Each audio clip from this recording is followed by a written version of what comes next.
Hello, welcome to all in YouTube channel ITMS courses conducted by Rahul Zadge. My mobile number is 9850 551 559.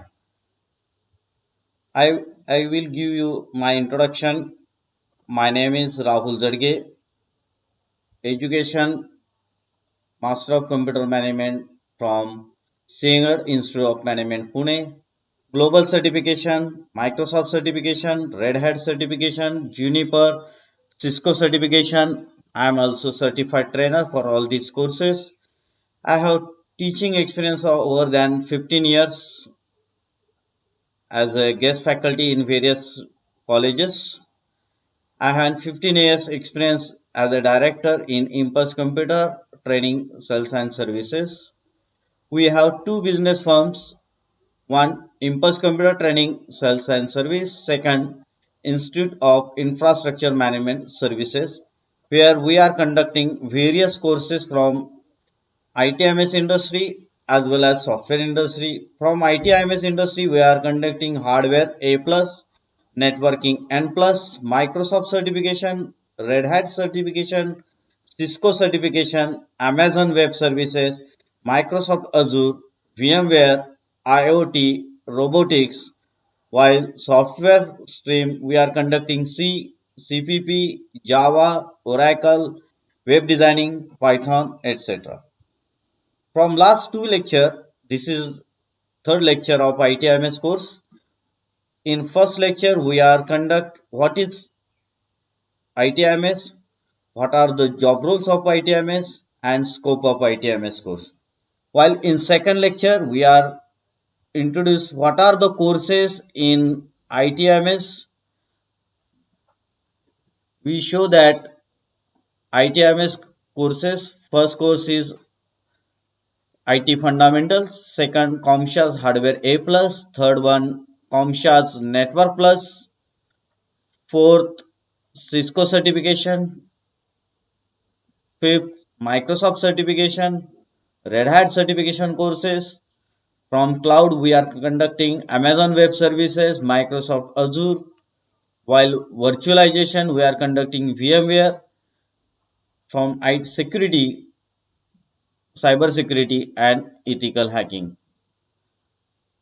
Other than these courses, we are also check out the list from ITMS, other ITMS courses. First, artificial intelligence, robotics, embedded system, Arduino, IoT, machine learning, data science, blockchain, and digital science, and much more courses in ITMS industry.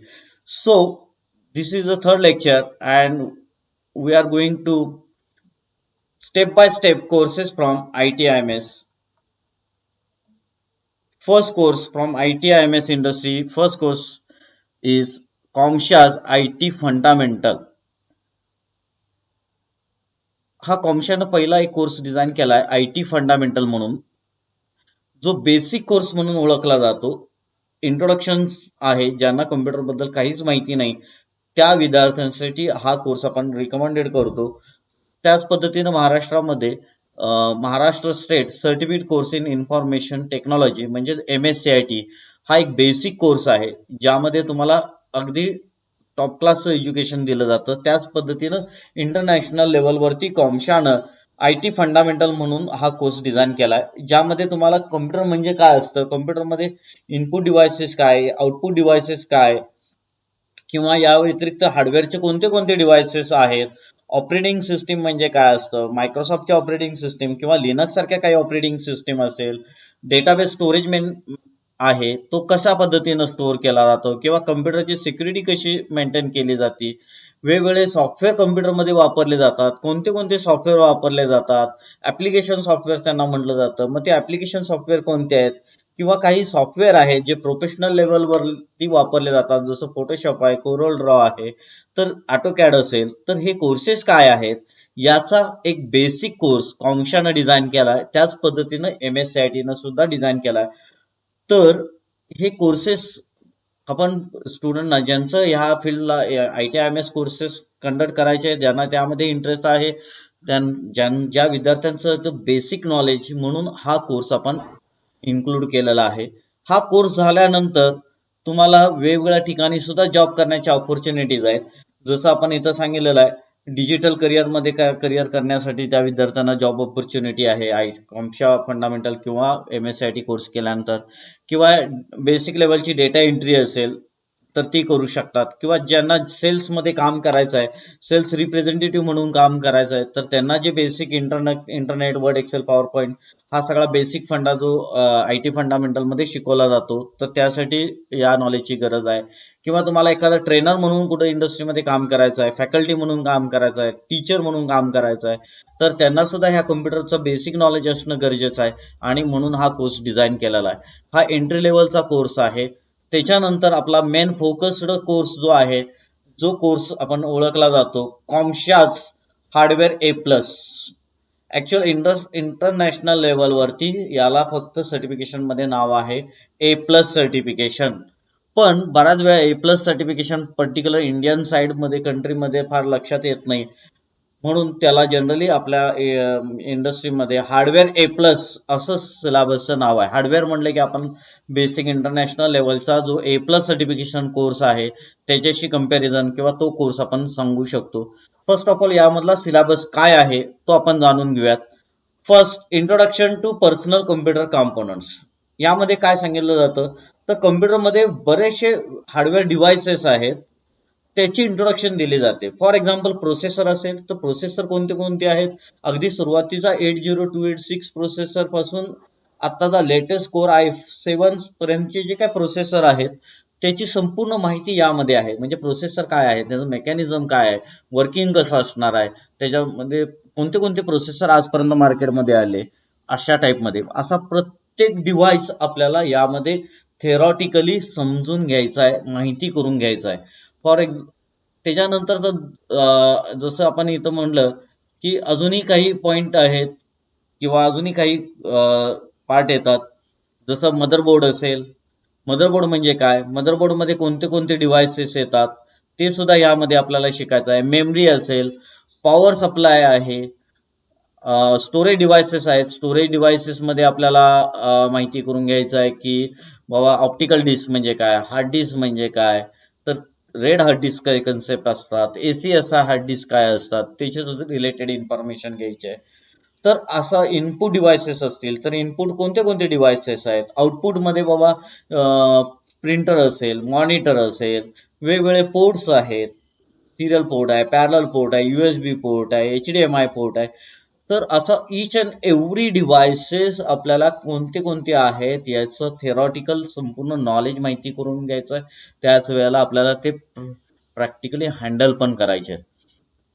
हे सगळे एकदा parts तुम्हाला माहिती झाल्यानंतर आपल्याला हे सगळे parts जोडून एक कम्प्युटर असेंबल कसं करायचं आहे, किंवा डेस्कटॉप असेंबल कसा करायचा आहे, किंवा लॅपटॉप असेंबल कसा करायचा आहे याचं प्रॅक्टिकल असेंब्ली आणि डिसअसेंब्ली, म्हणजे हे सगळे पार्ट जोडून आपल्याला कम्प्युटर जोडता आला पाहिजे आणि हे सगळे पार्ट पुन्हा रिमूव्ह पण करता आले पाहिजेत.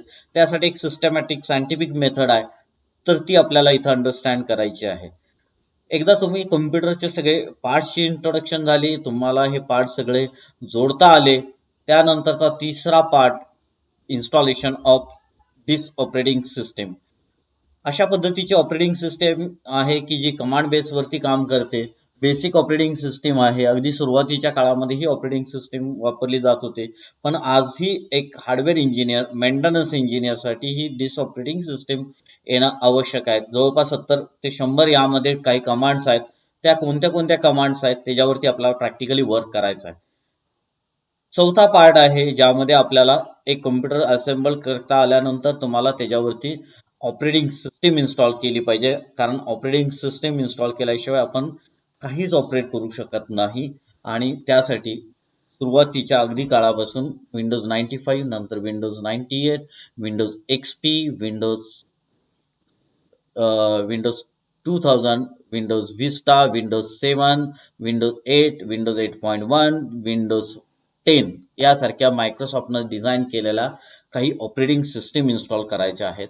त्या कशा इन्स्टॉल करायच्या, त्याचा मेंटेनन्स कसा करायचा, हा सगळा part installation of operating system मध्ये आपल्याला शिकायचा आहे.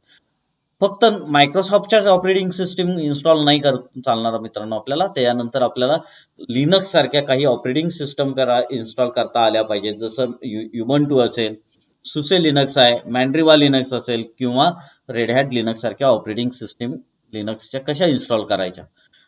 एक कम्प्युटर असेंबल करायला शिकलो, त्यावरती ऑपरेटिंग सिस्टीम इन्स्टॉल करायला शिकलो, परंतु काही वेळेला युजरची डिमांड असते की माझ्या कम्प्युटरवरती ड्युअल बूट ऑपरेटिंग सिस्टीम पाहिजे, म्हणजे विंडोज 7 पण पाहिजे आणि विंडोज 10 सारखी ऑपरेटिंग सिस्टीम सुद्धा पाहिजे.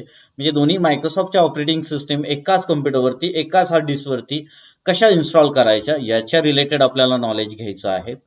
त्याचबरोबर काही वेळेला युजरचा असे डिमांड आहे की कारण आजकालच्या काळामध्ये ओपन सोर्स ऑपरेटिंग सिस्टीमचा भरपूर वापर आहे, म्हणजे लिनक्सचा भरपूर मोठ्या प्रमाणात वापर केला जातो आणि म्हणून आपल्याला मायक्रोसॉफ्ट बरोबर काही जणांना लिनक्ससाठी सारखी ऑपरेटिंग सिस्टीम सुद्धा इन्स्टॉल करता आली पाहिजे.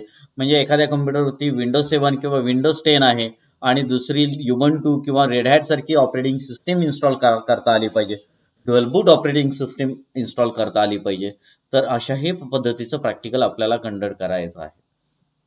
त्यानंतर मित्रांनो नेक्स्ट पॉइंट येतो, ज्यामध्ये आपण म्हटलेलं आहे installation of various application software. आता ऍप्लिकेशन सॉफ्टवेअर म्हणजे काय, तर वेगवेगळे ऍप्लिकेशन आपल्याला कम्प्युटरवरती यूज करायला लागतात. फॉर एक्झाम्पल तुम्हाला सगळ्यांनाच माहिती आहे मायक्रोसॉफ्ट वर्ड असेल, एक्सेल असेल, पॉवर पॉईंट, म्हणजे ज्यामध्ये एम एस ऑफिस आपण इन्स्टॉल केल्यानंतर हे 3-4 ऍप्लिकेशन इन्स्टॉल होतात. त्याच्या व्यतिरिक्त आपल्याला कम्प्युटरवरती गाणी ऐकायची असतात, तर गाणी ऐकण्यासाठी आपल्याला व्हीएलसी सारखा प्लेअर इन्स्टॉल करायचा असतो किंवा आपल्याला पेज मेकर वापरायचं असतं, फोटोशॉप वापरायचं असतं, ऑटोकॅड वापरायचं असतं, ॲक्रोबॅट रीडर वापरायचं असतं, 3D मॅक्स सारखं सॉफ्टवेअर वापरायचं असतं, ऑटोकॅड वापरायचं असेल, तर असे व्हरायटी ऑफ ऍप्लिकेशन सॉफ्टवेअर आहे. जवळपास 150-200 ऍप्लिकेशन सॉफ्टवेअर आपल्याला एखाद्या कम्प्युटरवरती इन्स्टॉल करता आले पाहिजेत. तर ते सिस्टमॅटिकली मेथडली आपल्याला हे सगळे इन्स्टॉलेशन करायचं आहे. त्याच्यानंतरचा पार्ट येतो installation of various device drivers. Device drivers म्हणजे आपल्याला आपल्या कम्प्युटरवरती किंवा प्रिंटरवरती एखादा प्रिंटर इन्स्टॉल करायचा आहे, एखादा मोडेम इन्स्टॉल करायचा आहे, म्हणजे एक एक्सटर्नल डिव्हाइस आपल्याला कम्प्युटरला अटॅच करायचा आहे. तर असे वेगवेगळे एक्सटर्नल डिव्हाइसेस कोणते आहेत आणि ते इन्स्टॉल कसे करायचे आहेत, त्याचं ऍप्लिकेशन कसं इन्स्टॉल करायचं आहे, याच्या रिलेटेडची जी काही इन्फॉर्मेशन आहे तो पार्ट म्हणजे डिव्हाइस ड्रायव्हर इन्स्टॉलेशन.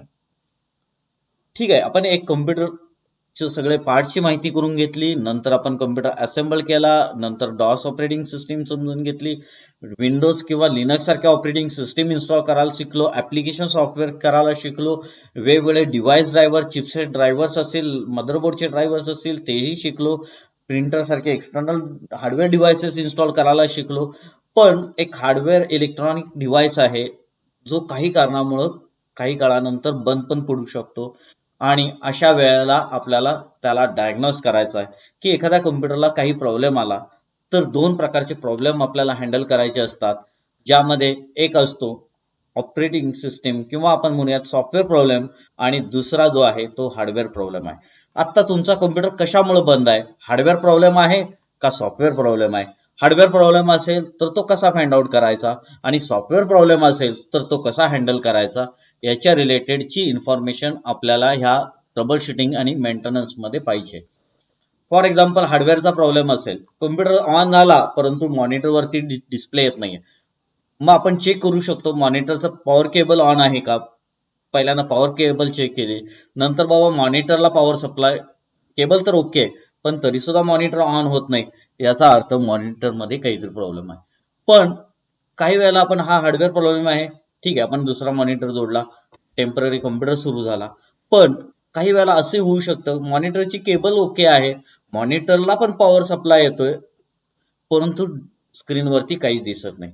याचा अर्थ मित्रांनो कदाचित त्यावेळेला सॉफ्टवेअर प्रॉब्लेम असू शकतो किंवा मेमरीचा प्रॉब्लेम असू शकेल किंवा अजून ऑपरेटिंग सिस्टीमचा प्रॉब्लेम असेल. फॉर एक्झाम्पल आपण असं कन्सिडर करूयात की बाबा आता इथे हार्डवेअर प्रॉब्लेम नाही आहे, सॉफ्टवेअर प्रॉब्लेम आहे.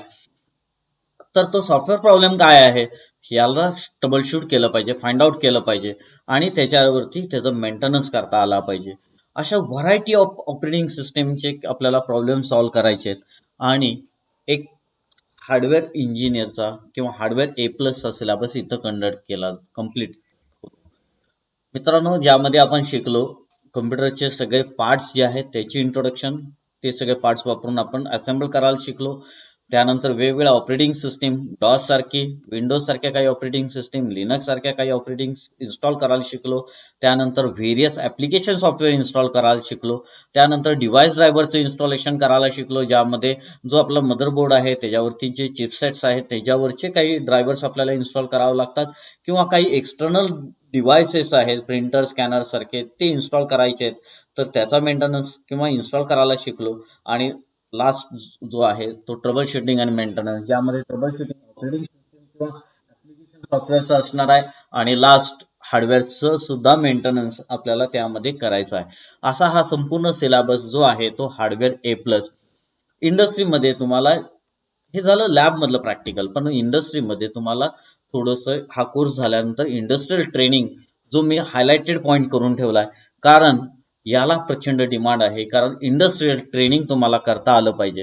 कारण हा सिलेबस टोटली 100% प्रॅक्टिकल ओरिएंटेड आहे. थेरॉटिकली जरी आपण यातलं नॉलेज घेतलं असलं तरी सुद्धा प्रॅक्टिकली तुम्हाला लाईव्ह साईटवरती जाऊन प्रॉब्लेम सॉल्व्ह करता आले पाहिजेत. कारण मित्रांनो, काही वेळेला असे प्रॉब्लेम असतात की जे लॅबमध्ये आपण नाही कंडक्ट करू शकत, ते प्रॉब्लेम आपल्याला लाईव्ह वरती शिकायला लागतील, आणि त्यासाठी तुम्हाला इंडस्ट्रियल ट्रेनिंग आवश्यक आहे. मी रिकमेंडेड करतो मित्रांनो, हार्डवेअर A+ सिलेबस झाल्यानंतर कमीत कमी तुम्ही 3 महिने हा इंडस्ट्रियल ट्रेनिंगचा पार्ट केला पाहिजे, कारण प्रत्येक ठिकाणी तुम्हाला हा हार्डवेअर A+ हा सिलेबसचा युटिलायझेशन करावा लागतो. मी थोड्या वेळानं तुम्हाला सांगणार आहे कशा पद्धतीनं A+चं नॉलेज प्रत्येक सिलेबसमध्ये, अगदी तुम्ही सिक्युरिटी मध्ये इथिकल हॅकिंग मध्ये गेला तरी सुद्धा तुम्हाला तिथं वापरावं लागेल. क्लाउड मध्ये जरी गेला तरी तुम्हाला हार्डवेअरचं नॉलेज असणं गरजेचं आहे. म्हणून मी रिकमेंडेड करतो प्रत्येक विद्यार्थ्याने इंडस्ट्रियल ट्रेनिंग कंप्लीट केलं पाहिजे. याचा अर्थ काय की मी सांगतो, सिलेबस झाल्यानंतर तुम्हाला इंडस्ट्री ट्रेनिंग म्हणजे काय, तर आपण आपल्या शहरामध्ये बरेचसे कम्प्युटर सेल्स अँड सर्व्हिस करणारे बरेचसे शॉप्स असतात. तर त्या शॉपच्या ठिकाणी तुमचा एज्युकेशनचा म्हणजे कॉलेजचा टाइम सोडून झाल्यानंतर डेली किंवा आठवड्यातनं 1-2 दिवस जसं तुम्हाला वेळ असेल, सॅटर्डे संडे तुम्हाला वेळ असेल, किंवा जर कॉलेज सुटलं दुपारी 2-4 वाजता सुटलं तर त्यानंतर 1-2 तास कमीना तुम्ही तिथं लाईव्ह वरती काम केलं पाहिजे. किंवा सुट्टीच्या दिवशी, समर वेकेशन मध्ये, दिवाळी वेकेशन मध्ये, किंवा इतर मधल्या आदल्या सुट्टीमध्ये तुम्ही हे कोर्सेसचं ट्रेनिंग, इंडस्ट्रियल ट्रेनिंग केलं पाहिजे. त्या लाईव्ह सेशन मध्ये तुम्ही पार्टिसिपेट केलं पाहिजे, कारण त्यामध्येच तुम्हाला परफेक्ट नॉलेज होऊ शकतं. नुसतं लॅब मधलं प्रॅक्टिकल नॉलेज हे सफिशियंट नाही. आता फॉर एक्झाम्पल मी जसं तुम्हाला सांगितलं की प्रत्येक इंडस्ट्रीमध्ये तुम्हाला ह्या हार्डवेअर A+चा नॉलेजचा वापर केला जातो. फॉर एक्झाम्पल मी तुम्हाला इथं दाखवतो, ज्या वेळेला तुम्ही हार्डवेअर A+चा सिलेबस कंडक्ट करता आणि तुम्हाला बाबा मायक्रोसॉफ्ट सर्टिफिकेशनचं नॉलेज किंवा रेड हॅट सर्टिफिकेशनचं नॉलेज घ्यायचं आहे, तर तिथं सुद्धा तुम्हाला हार्डवेअर MCSA मध्ये काय शिकवलं जातं, तर 100 कम्प्युटर आहेत आणि त्या 100 कम्प्युटरवरचे तुम्हाला सिक्युरिटी मेंटेन करायची आहे. मित्रांनो, 100 कम्प्युटरमध्ये 100 इंडिव्हिज्युअल हार्डवेअर कम्प्युटरचं मेंटेनन्स तुम्हाला माहिती पाहिजे. ज्या वेळेला तुम्हाला हार्डवेअरचं नॉलेज असेल त्याच वेळेला तुम्ही ह्या 100 कम्प्युटरचं इंडिव्हिज्युअल मेंटेनन्स करू शकता. कारण 100 कम्प्युटर मधला एखादा जरी कम्प्युटर बंद पडला तर त्याचा हार्डवेअर प्रॉब्लेम किंवा सॉफ्टवेअर प्रॉब्लेम तुम्हाला डायग्नोस करता आला पाहिजे, जो तुम्हाला मायक्रोसॉफ्ट सर्टिफिकेशन मध्ये पण वापरायचा आहे, रेड हॅट सर्टिफिकेशन मध्ये पण वापरायचा आहे. सेम कन्सेप्ट आहे. क्लाउड मध्ये जरी तुम्ही काम करत असाल तर क्लाउड मध्ये सुद्धा हे हजारो कम्प्युटर तुम्हाला तुमच्या समोर असणार आहेत, यावरती तुमचा डेटाबेस स्टोरेज होतो. आणि मग एखाद्या कम्प्युटरवरती डेटा जर स्टोअर होत नसेल तर त्याचा हार्ड डिस्क मध्ये, जो सिलेबस तुम्हाला हार्डवेअर मध्ये शिकवलेला आहे, तर त्याच्या हार्ड डिस्क मध्ये डेटा का स्टोअर होत नाही, मग हार्ड डिस्क करप्ट झाले का सॉफ्टवेअर काही प्रॉब्लेम आहे का, याचं नॉलेज तुम्हाला ह्या हार्डवेअरच्या सिलेबस मध्ये शिकवलं जातं. सेम मित्रांनो, नेटवर्कमध्ये तुम्हाला CCNA मध्ये तुम्हाला वर्क करायचं आहे, पण तुमचा हार्डवेअरचा सिलेबस झाला नसेल तर त्या कम्प्युटरवरती का तो कम्प्युटर नेटवर्क मध्ये येत नाहीये, याचा आधी अभ्यास करावा लागेल. मग त्यासाठी तुम्हाला आधी त्याचा हार्डवेअर मधलं नेटवर्क कार्ड इन्स्टॉल आहे का, त्याचे सगळे ड्रायव्हर्स इन्स्टॉल आहेत का, याचा आधी स्टडी करावा लागेल. याच्यासाठी मित्रांनो, तुम्ही जरी मास्टरी तुम्हाला सगळ्यामध्ये तुम्हाला AWS किंवा क्लाउड मध्ये काम करायचं आहे, पण तुम्हाला ही मास्टरी हार्डवेअर मध्ये असणं गरजेचं आहे. भले यामध्ये इंडस्ट्रीमध्ये तुम्हाला जॉब ऑपॉर्च्युनिटीज फार कमी असतील हार्डवेअर A+ मध्ये, किंवा फार 100% मोठं स्केल नसेल. फॉर एक्झाम्पल आता आपण इथं बघूयात, तुम्ही हार्डवेअरचा ज्या वेळेला सिलेबस कंडक्ट करता की एज्युकेशन कम्प्लीट करता, त्यावेळेला तुम्हाला कोणते कोणते जॉब रोल आहेत, तर सर्व्हिस डेस्क अनालिस्ट आहे, टेक्निकल सपोर्ट स्पेशालिस्ट आहे, हेल्प डेस्क अनालिस्ट आहे, सिक्युरिटी इंजिनियर आहे, किंवा अगदी डेस्कटॉप इंजिनियर म्हणून तुम्हाला जॉब रोल मिळतो. छोट्याशा शहरामध्ये तुम्हाला सुरुवातीच्या इनिशियल लेवलवरती कदाचित ट्रेनिंग लेवलला कोणी पे स्केल करणार नाही. तुम्हाला तुम्हाला त्यावेळेला सांगतील की ट्रेनर म्हणून तुम्हाला जॉब देतील, म्हणजे एक एक्सपिरियन्ससाठी. एकदा एक्सपिरियन्स मिळाला, तुम्हाला जॉब रोल मिळाला, समजा डेस्कटॉप इंजिनियर म्हणून तुम्हाला जॉब मिळाला, तर तुम्हाला स्टार्टिंगच्या काळामध्ये, आजच्या काळामध्ये छोट्याशा शहरामध्ये 3,000, नंतर 5,000, नंतर 10,000 सारखे तुम्हाला स्केल मिळू शकेल. मोठ्या शहरात गेला, पुणे मुंबई सारख्या सिटीमध्येच गेला, तर कदाचित 15,000 20,000 पर्यंतची सॅलरी मिळू शकेल. पण लाईफ अचीवमेंट किंवा एक सॅटिस्फॅक्टरी जॉब सॅलरी रिलेटेड आपण जर विचार केला, तर 100% 15-20,000 हे काय तुमचं एक्सपेक्टेड नसणार. त्यापेक्षा काहीतरी मोठी अचीवमेंट तुम्हाला रिक्वायर्ड असणार.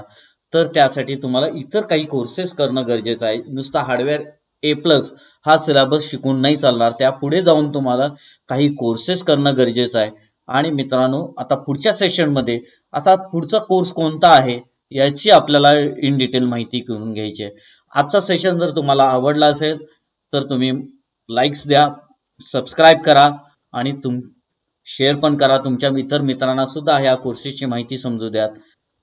याचबरोबर तुम्हाला या कोर्समध्ये अजून काही इम्प्रूव्हमेंट माझ्या सेशनमध्ये आवश्यक असेल तर तुमचे अवश्य मला सजेशन पाठवा. Thank you very much.